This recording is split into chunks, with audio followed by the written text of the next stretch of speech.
Mes amis, je vous salue encore, encore et encore.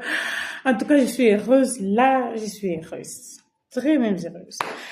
Je vais vous dire quelque chose. Je pense que mon papier, ma feuille, je vais dire, mon papier, il n'y a rien du tout. Alors, nous allons faire quelque chose, toi et moi. Aujourd'hui, nous sommes le quantième. Bon, regardez juste la date, tu vas me dire, nous sommes le quantième. Comment ça, nous sommes les quantièmes? Parce que apprends et aie quand même cette habitude d'écrire ce que tu réalises durant ce que tu as réalisé ou ce que tu es en train de réaliser ou ce que tu vas réaliser l'année 2025 parce que là déjà nous sommes au mois de mai, demain au mois de juin. Et puis les mois vont passer, les années aussi vont passer. Si tu n'as encore rien accompli, si tu n'as encore rien fait, c'est dommage. Ça fait très mal. Mais quand même, je vais t'aider à faire quelque chose. Je vais juste prendre ta feuille ou ton papier, tu écris juste un. Tu commences par rédiger tout ce que tu as eu comme projet en 2025. Par exemple, si tu n'avais pas beaucoup de projets, peut-être tu t'étais dit que tu t'es marié en 2025, que tu écris là le mariage. Et le mariage que tu vas écrire, tu dois quand même te rendre compte de nombre des ex en tout cas.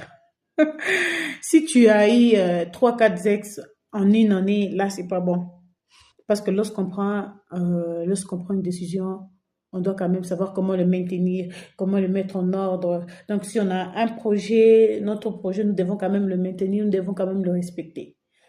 Tu écris le mariage, si ton projet à toi pour 2025 était le mariage, tu écris le mariage. Si le projet à toi pour 2025 était, par exemple, c'est payer une maison, c'est payer un véhicule, c'est payer une maison, par exemple. Bon, je ne sais pas, tout ce que tu as eu comme projet en 2025, j'aimerais que tu écrives. C'est ça, donc il y a mariage, il y a véhicule, il y a maison, il y a tout ce que tu as eu comme projet. Et alors, prends un bout de papier, écris et compte quand même le mois. En janvier, tu n'as rien fait. En février, tu n'as rien fait.